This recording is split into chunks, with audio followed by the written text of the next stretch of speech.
दर्शक बंधु, एक छोटे से नगर में शादी का हर तरफ खुशी का माहौल था। घर के आंगन में शहनाइयां बजती थीं। मेहमान सभी मेहमान खाना खा रहे थे और दुल्हन बनी लड़की अपनी जिंदगी के नए सफर के लिए तैयार हो रही थी। लेकिन अचानक उस लड़की के पिता के चेहरे पर एक चिंता की लकीरें खिंच गईं। उसे एक ऐसी खबर मिल चुकी थी जिसने उसकी दुनिया को हिलाकर रख दिया था। फिर तुरंत अपनी बेटी को दुल्हन के रूप में लेकर के डीएसपी पूनम पांडे के ऑफिस में जा पहुंच जाता है और डीएसपी पूनम पांडे के सामने वह रोने लगता है और कहता है कि हे मैडम, आप मेरी बेटी की इज्जत आप बचा लो। तब दोस्तों डीएसपी पूनम पांडे उनसे पूछती हैं कि आखिर बात क्या है, तुम इतने ज़्यादा परेशान क्यों हो, इस दुल्हन को इस ऑफिस में लेकर आप क्यों आए हो, और तुम्हारी बेटी की इज्जत को भला क्या हुआ है। फिर वह व्यक्ति चिल्ला चिल्ला कर रोने लगता है और कहता है कि मैडम जी, मेरी बेटी की आज शादी थी और आज मेरी बेटी की इज्जत लूटने वाली थी, इसलिए मैं आज अपनी बेटी को शादी मंडप से लेकर के आपके यहाँ पर आया हूँ। अब आप पर ही विश्वास है, हमारी मदद आपके अलावा कोई नहीं कर सकता है।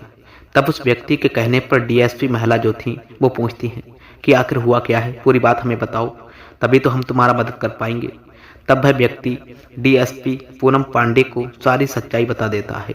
पूरी बात सुनने के बाद में डीएसपी पूनम पांडे के रोंगटे खड़े हो जाते हैं और एकदम से तंग हो जाती हैं और सोचती हैं कि अभी भी इस देश में इस प्रकार के दरिंदे रहते हैं। फिर डीएसपी पूनम पांडे वहां पर एक्शन लेने जाती हैं तो इनके साथ में एक ऐसा काम किया जाता है जिसे देखने के बाद दोस्तों आपके पैरों से जमीन हट जाएगी। दोस्तों, इस कहानी को पूरा बताने से पहले आपसे वही हमेशा बेहद अपील रहेगी कि चैनल पर यदि आप पहली बार आए हैं तो चैनल को लाइक और चैनल को सब्सक्राइब करना बिल्कुल आप सब ना भूलें। चलिए अब कहानी को विस्तार से बात करते हैं। एक गांव में एक बड़ा ही दबंग व्यक्ति रहता था। उस दबंगई का मकसद केवल ये था कि पूरे गांव मोहल्ले में उसी की चला करती थी। गांव के लोग डर के मारे उसी की बात मानते थे। जो गरीब और कमजोर लोग थे उन पर उसका पूरा दबदबा रहता था। जब भी गरीबों लोगों को पैसे की आवश्यकता पड़ती तो वो उन्हें पैसे तो दे देता था, लेकिन बदले में उनसे अपने खेतों और घरों पे मजदूरी करवाता था। उसकी वजह से गांव के सभी गरीब लोग उसकी मजदूर जैसा बन गए थे। दबंग व्यक्ति अपनी मनमानी का कारण था और गांव वालों को उसकी हर बात को मानना पड़ता था। गांव वाले उसका कुछ नहीं बिगाड़ पा रहे थे। उस गांव में उसको जो भी लड़की अच्छी लगती थी उसके साथ में वह गलत काम करते थे। उस गांव में कोई भी सुंदर लड़की दिख जाती थी तो वह उसी समय उसको अपने घर पे बुला लेता था। जब लड़की उसके साथ नहीं जाना चाहती थी तो जबरदस्ती उसको ले जाता था। उस लड़की के साथ में वह गलत हरकतें करता था और उसको उसके गांव वाले कुछ भी नहीं बिगाड़ पाते थे। इतना ज़्यादा गुंडागर्दी था उसके गांव में, केवल उसकी ही चलती थी। उसके गांव के लोग डर की वजह से उसकी ही बात माना करते थे। वहीं पर वह व्यक्ति जो गरीब वर्ग के लोग थे उन लोगों पर वो अपनी पूरी तरीके से अधिकार जमा लिया था। वह उस गांव का मालिक बनकर रहता था और उस गांव में उसके बिना परमिशन के कोई भी काम नहीं करता था और सभी गांव वालों को नौकर की समान ही बनाकर रखता था। यूँ माना आप कि वह अपने इशारों पर पूरे गांव के लोगों को नचाता था। दोस्तों, इसके अलावा कोई भी काम का व्यक्ति उसकी बात नहीं मानता था तो उस व्यक्ति के लिए वह बहुत ही ज़्यादा बड़ा सजा देता था और उसके पूरे परिवार को वो बहुत ही ज़्यादा परेशान करता था। इसीलिए सब उस लोग उससे डरा करते थे क्योंकि उसके पास में बहुत बड़ी पावर थी और उसके पास बहुत सारे बंदे थे। यदि कोई गरीब व्यक्ति उसके खिलाफ जाने की कोशिश भी करता तो वह उसे पकड़ करके गांव के चौराहे पर सभी लोगों के सामने मारता था, पीटता था। इसलिए डर की वजह से कोई भी उसके खिलाफ नहीं जाता था। दोस्तों, उसने अपना खुद का एक नियम बनाया था जो हर शादीशुदा लड़की के लिए एक बुरे सपने से कम नहीं था। जब भी कोई भी गांव में किसी भी लड़की की शादी होती तो वो विदाई होने से पहले ही उस दुल्हन को वह अपने घर पर बुला लेता था और फिर उसके साथ में वही सबसे पहले स्वागत मनाता था। वह अपने अपने गांव में ये ऐसी परंपरा चला कर रखता था जब तक वह दुल्हन बनी लड़की के साथ में एक रात सो नहीं लेता था तब तक उस लड़की की विदाई नहीं होने देता था। वह जबरदस्ती लड़की के साथ में रात बिताता और उसके बाद ही उस जोड़े की विदाई होने देता था। उसकी मर्जी के बिना कोई भी लड़की अपने ससुराल पक्ष में नहीं जाती थी। इस अमानवीय नियम ने पूरे क्षेत्र को डर और लाचारी की जंजीरों में जकड़ दिया था। दोस्तों, उसके आदमियों का नेटवर्क इतना ज़्यादा मजबूत था कि हर तरफ और गांव में, नगर में ये निगरानी रखते थे कि कौन कौन से गांव में हम लोगों को बिना बताए शादी हो रही है। और वे ये भी सुनिश्चित करते थे कि कहीं कोई उनके खिलाफ कदम तो नहीं उठा रहा है। उसके आदमी हर गांव नगर में घूम घूम कर ये पता मालूम कर लेते कि कहीं कोई ऐसा व्यक्ति तो नहीं है जो उसके आदेश का पालन न कर रहा हो। जो भी उसकी मर्जी के खिलाफ जाने की कोशिश यदि करता तो वह उसे बेरहमी से मारता पीटता और बहुत बुरी सजा देता था। लोग इतने डर गए थे कि उसके खिलाफ बोलने की हिम्मत तक नहीं कर पाते थे। ये सिलसिला काफी वर्षों तक चलता रहा। हर गांव, हर नगर में जब भी किसी लड़की की शादी होती, वो दबाक शर्तें थोप देता था। 30 नहीं, 60 भी नहीं, बल्कि 150 से भी ज्यादा लड़कियों के साथ में उसके गलत तरीके से संबंध बनाकर रखा था। शादी के दिन हर परिवार के मन में खुशी की जगह डर और अपमान भर जाता था। दोस्तों, किसी भी लड़की की विदाई दबंग रघुनाथ के बिना बिल्कुल नहीं हुआ करती। लोग इसकी बेरहम हरकत से तंग आ चुके थे, लेकिन तभी उसका प्रभाव और डर इतना ज्यादा बढ़ गया था कि कोई भी उसका सामना करने की हिम्मत नहीं जुटाता था। जो भी उसकी बात नहीं मानता था, उसका अंजाम बहुत बुरा निकलता था। उसका आतंक अब केवल एक गांव तक सीमित नहीं था, पूरे क्षेत्र में उसकी दबंगई का ऐसा लगता था कि लोग अपनी बच्चियों की शादी से पहले ही डरने लगते थे। वे सोच में पड़ जाते थे कि यदि उसको मालूम पड़ गया तो बाद में क्या होगा। उसकी मनमानी और उसके आदमियों की निगरानी ने लोगों की जिंदगी को नरक बना दिया था। इस तरह उसका आतंक और अमानवीयता बढ़ती जा रही थी। लोग बेबस और मजबूर होकर के उसकी हर शर्त को मानते जा रहे थे। उसी गांव में एक इज्जतदार और सुलझे हुए व्यक्ति का नाम था रामस्वरूप। वे अपनी ईमानदारी और खानदानी प्रतिष्ठा के लिए जाने माने जाते थे। रामस्वरूप के जीवन की सबसे बड़ी खुशी उनकी बेटी राधा थी, जो अब धीरे धीरे करके जवान होती जा रही थी। राधा सुंदर, संस्कारी और अपने पिता की परछाई थी, लेकिन रामस्वरूप के लिए यह खुशी दोस्तों एक बड़ी चिंता बन चुकी थी। लेकिन उस गांव में वो दबंग व्यक्ति जो था, वो तो अपनी ताकत और ऊर्जा के लिए मशहूर था। उसके पास इतना पैसा और शक्ति थी कि गांव का हर व्यक्ति उससे डरा करता था। वह गरीबों को सताने और गांव की लड़की और महिलाओं को इज्जत से खिलवाड़ करने में पीछे नहीं हटता था। उस दबंग का आतंक ऐसा था कि पुलिस भी उसके खिलाफ कार्रवाई करने की हिम्मत नहीं करती थी। दोस्तों, रामस्वरूप हर रोज अपनी बेटी राधा को देख करके डर से सहम जाते थे। उसकी एक ही चिंता थी कि यदि उस दबंग की नज़र मेरी बच्ची पर पड़ गई तो वह उसकी इज्जत पर बर्बाद कर देगा। ये डर उसकी नींदें उड़ा चुका था। एक दिन शाम को जब रामस्वरूप चुपचाप घर के बाहर बैठे हुए थे, उनकी पत्नी जानकी ने दोस्तों उन्हें परेशान होते देखा। वो उसके पास आई और पूछा था, क्या बात है जी, आप इतने परेशान क्यों रहते हो? राधा अब जवान हो चुकी है, हमें उसकी शादी के लिए अच्छा घर देखना चाहिए। उसकी उम्र लेकर रहती जा रही और हम पर उसकी जिम्मेदारी भी है। रामस्वरूप भी ये सुनते ही फुट फुट कर रोने लगता है। मैं अपनी पत्नी से कह रहा था कि तुम्हारी बात सही है, हमारी जवान लड़की जवान हो गई और उसका विवाह करना हमारी सबसे बड़ी जिम्मेदारी है। लेकिन मेरी चिंता सिर्फ ये नहीं है कि उसकी शादी कैसे होगी। मेरी असली चिंता ये है कि शादी के बाद में यदि वह दबंग व्यक्ति उसकी इज्जत पर हाथ डाल दिया तो हम क्या कर पाएंगे। फिर रामस्वरूप की यह बात सुनकर दोस्तों उनकी बीबी का दिल भी बैठ गया था। उसने उदासी भरे स्वर में कहा, हम गरीब और कमजोर लोग उसकी ताकत के आगे कुछ भी नहीं कर पाएंगे। यदि उसकी बात नहीं माने तो उसने लोगों को कैसे कैसे सजा दी है, ये सब हमने देखा है। हम तो जैसे ही उसके गुलाम बन चुके हैं। और उसके पिता रामस्वरूप और उसकी बेबी दोनों इस चिंता में डूबे रहते थे कि पुलिस जो है उसी के यहाँ पर आती भी है और जैसा वो करता है वैसा पुलिस करती है। यदि ऐसे हालातों में यदि हम पुलिस के पास भी जाएंगे तो पुलिस भी हमारी क्या मदद कर पाएगी, क्योंकि पुलिस यहाँ के खुद उससे डरती है। ये सोच कर भय भी बहुत ज़्यादा परेशान हो जाते हैं दोस्तों और सोचते हैं कि आखिरकार अब जो आगे होगा वो सब कुछ देख लेंगे। अब धीरे धीरे करके अपनी बच्ची की विवाह की व्यवस्था करने लग जाते हैं।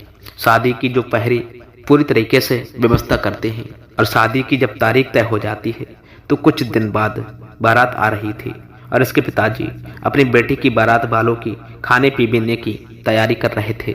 चारों तरफ से खाने की तैयारी चल रही थी।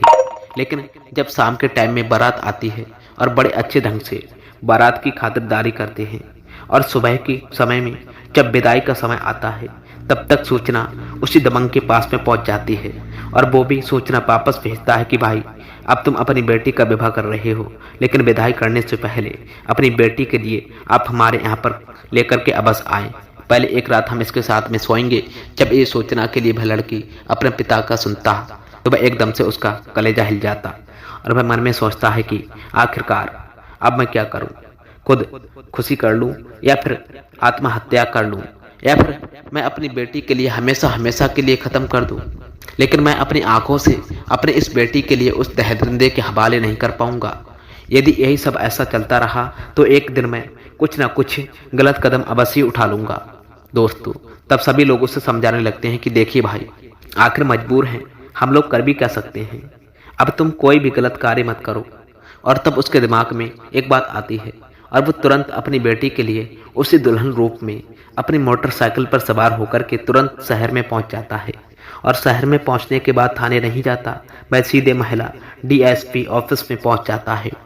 जो महिला डीएसपी थी जिनका नाम पूनम पांडे रखा था, वो अपने कार्य के लिए बहुत ही ज़्यादा सख्त थी।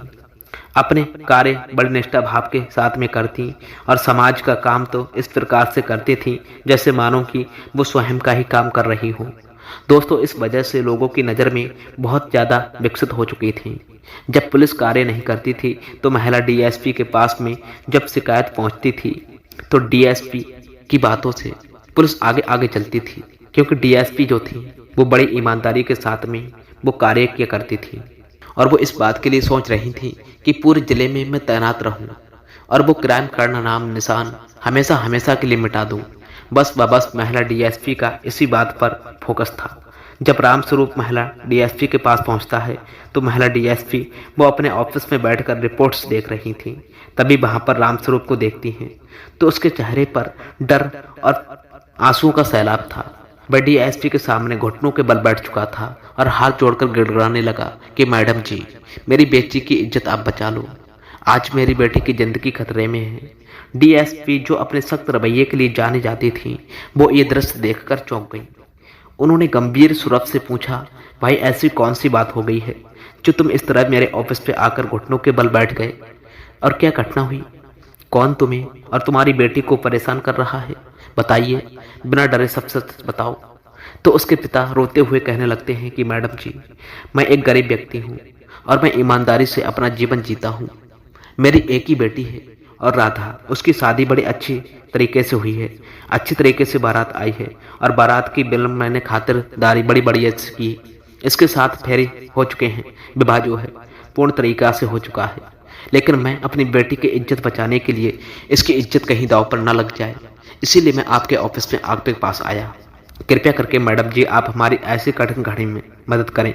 तो महिला डीएसपी कहती हैं कि तुम यही बातों पर घुरमा फिरा रहे हो, आखिर सच सच बात क्या है, सच सच बात हमें बताओ। तब वह व्यक्ति मैडम के समक्ष बैठ कर के बताने लगता है कि हे मैडम जी, हमारे गाँव का, हमारे यहाँ का जो दबंग व्यक्ति है, हमारे गाँव में जितनी भी लड़कियों की शादी हो जाने के बाद में जब विदाई होती है, तब वह दरिंदा अपने यहाँ पर बुला कर के विदाई से पहले बेटियों की इज्जत लूटता है, उनकी इज्जत के साथ में खिलवाड़ करता है।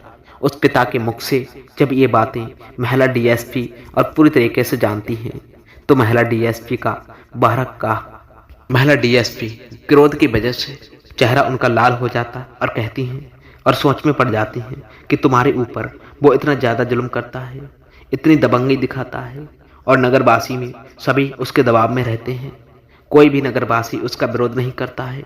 तब वह पिता कहते हैं कि हे मैडम जी, विरोध तो हमारे नगर के बहुत से सारे लोगों ने किया, लेकिन उन लोगों के लिए उसने अपने आदमियों से कहकर के चौराहे पर उल्टा लटकवा कर ऐसी ऐसी मार लगवाई है कि उनका बचना भी अब दुर्लभ हो चुका है।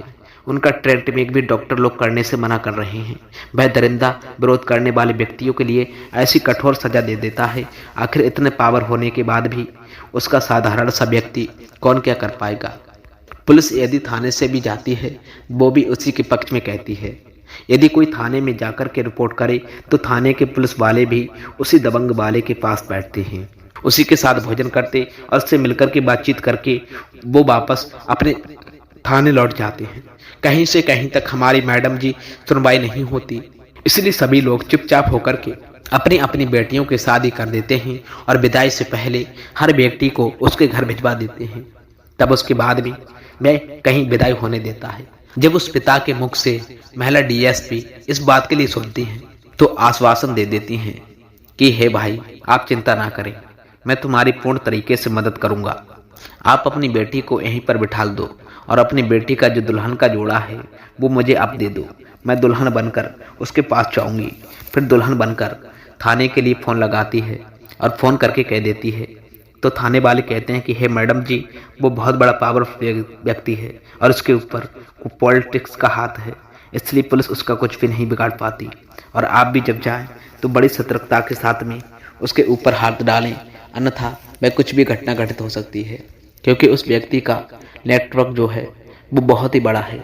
उसका जो नेटवर्क है वो बहुत फैला हुआ है, इसलिए कोई व्यक्ति उसका सामना नहीं कर पाता है। जब थाने की पुलिस के मुख से महिला डीएसपी जब इन बातों के लिए जानती हैं तो उन्हें एकदम से फटकार लगाने लगती हैं और कहती हैं कि तुम सभी पुलिस वाले डूबकर मर जाओ, तुम्हें शर्म आना चाहिए। तुम पुलिस प्रशासन में होते हुए भी और कायरों जैसी बातें कर रहे हो। जब जनता ऐसी बातें करे तो पुलिस के पास में आती है, और जब पुलिस ही ऐसी बातें करेगी तो जनता कहाँ जाएगी। महिला डीएसपी थाने के सभी स्टाफ के बहुत ज़्यादा डांट फटकार करने लगती है और थाना अध्यक्ष को फ़ोन लगाकर कहती हैं कि तुम्हारे पास में जितने भी फोर्स है उसे तुरंत ही सिविल ड्रेस में तैयार कर दो। और कई थानों की पुलिस के लिए महिला डीएसपी जो थी फ़ोन करती हैं और तुरंत पुलिस फोर्स लेकर के उस गांव पर पहुंचो, उस गांव के लिए चारों तरफ से घेरो। तभी महिला डीएसपी के फ़ोन पहुंचते ही दोस्तों 5 थानों की पुलिस वहां पर पहुंच जाती है।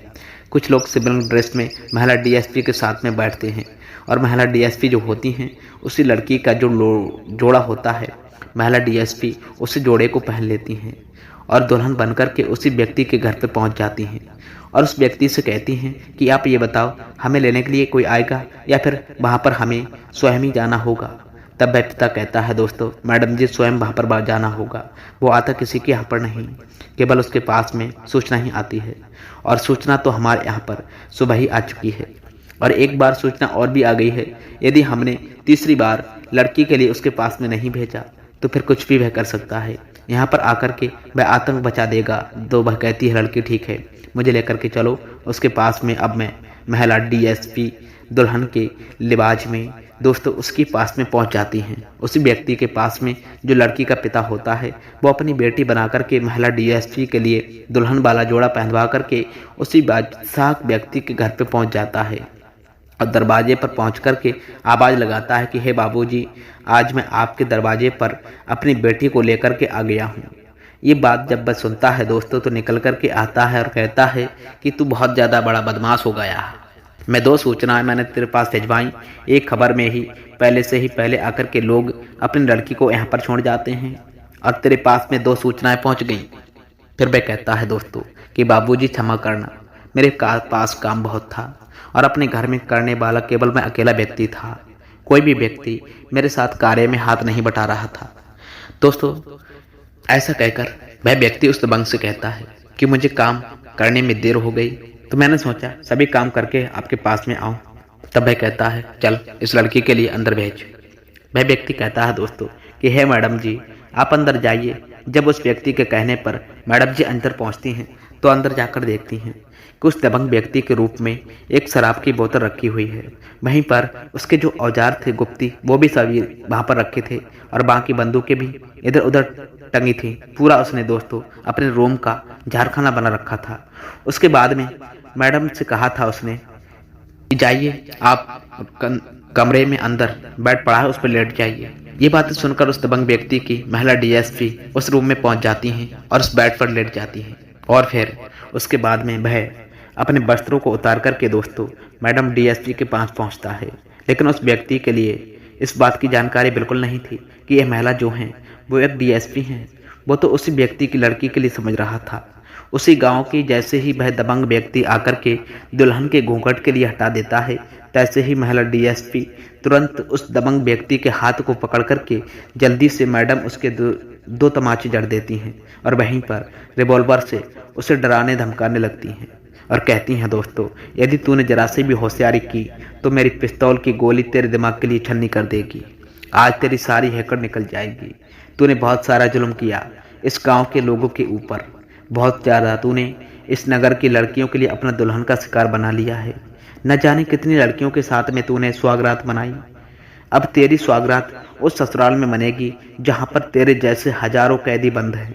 इस बात को सुनकर केवल वह दबंग व्यक्ति समझ जाता है और कहता है कि हे मैडम जी, आज तो मुझसे गलत पंगा ले रही हो और तुम्हें मालूम नहीं कि मेरी बहुत बड़ी पावर है। कोई भी प्रशासन मेरा कुछ भी नहीं बिगाड़ पाएगा, इसलिए तुम मेरे लिए छोड़ दो और तुम मेरी अपनी सलामती चाहती हो तो यहाँ से तुम तुरंत ही बाहर निकल जाओ। तब मैडम डीएसपी कहने लगती हैं, अब तो तुझे मालूम पड़ेगा कि आखिर अब खैर किसकी नहीं है। दोस्तों, उसी समय पर महिला डीएसपी जो थी वो तुरंत डीएम साहब के लिए फ़ोन कर देती हैं और इधर एसपी साहब से भी कहती हैं कि ऐसी ऐसी वारदात इसके पास में बरामद हुई है। वहाँ पर डीएसपी साहब और एसपी साहब भी और सभी लोग उसी गांव में पहुंच जाते हैं और फिर उसके बाद में अपनी फोर्स के लिए बेलोग फ़ोन करते हैं। इधर दोस्तों आईएसपी साहब भी अपने पुलिस के लिए एक आदेश देते हैं। इसके अलावा उस दबंग व्यक्ति के जितने भी पालतू कुत्ते थे उन सभी को लिए पुलिस जाकर के पकड़ लेती है और पकड़ने के बाद में तुरंत महिला डीएसपी जो थी वो उस दबंग व्यक्ति के लिए भी गिरफ्तार करवा लेती हैं और गिरफ्तार करवाने के बाद में पुलिस की पूरी फोर्स उस गांव के लिए चारों तरफ से घेर लेती है। अब तो नगर के चारों तरफ पुलिस के हूटर ही हूटर बजते जा रहे थे। अब उस दबंग व्यक्ति के लिए महिला डीएसपी जो थी गिरफ्तार करवा लेती हैं उसका जो मकान होता है। तब कोर्ट से आदेश मिलने के बाद में डीएम साहब और एसपी साहब उसे तुरंत ही जेसीबी की मदद से उसे गिरवा दिया जाता है। इस प्रकार से उस दबंग व्यक्ति का घर, मकान, दुकान सारा तहस नहस करवा देते हैं। उसके बाद में उस दबंग व्यक्ति का गांव से नाम निशान मिटा दिया जाता है। दोस्तों, इस कहानी का अंत यहीं पर होता है। हमारा उद्देश्य इस कहानी को सुनाने के पीछे किसी की भावनाओं को ठेस पहुंचाना बिल्कुल भी नहीं था या फिर किसी को परेशान करना नहीं, बल्कि इन कहानियों के माध्यम से हम आप सभी को जागरूक करना चाहते हैं और ये दिखाना चाहते हैं कि पुराने समय में दोस्तों समाज में किस तरह के हालात हुआ करते थे। और इन कहानियों में अक्सर आपने देखा होगा कि दबंग और प्रभावशाली लोग अपने अधिकारों का उपयोग कैसे करते थे। जैसे समाज में समानता और न्याय की ओर अग्रसर हर कहानी हमें कुछ न कुछ सीख दे के जाती है और ये कहानी हमें सीख देती है कि समाज में किसी भी प्रकार की गलत शक्ति का विरोध करना आवश्यक है। यदि आपको ये कहानी पसंद आई हो तो कृपया करके इसे लाइक दें और हमारे चैनल को सब्सक्राइब कर लें और अपने दोस्तों, यारों और परिवारजनों के साथ में शेयर करें।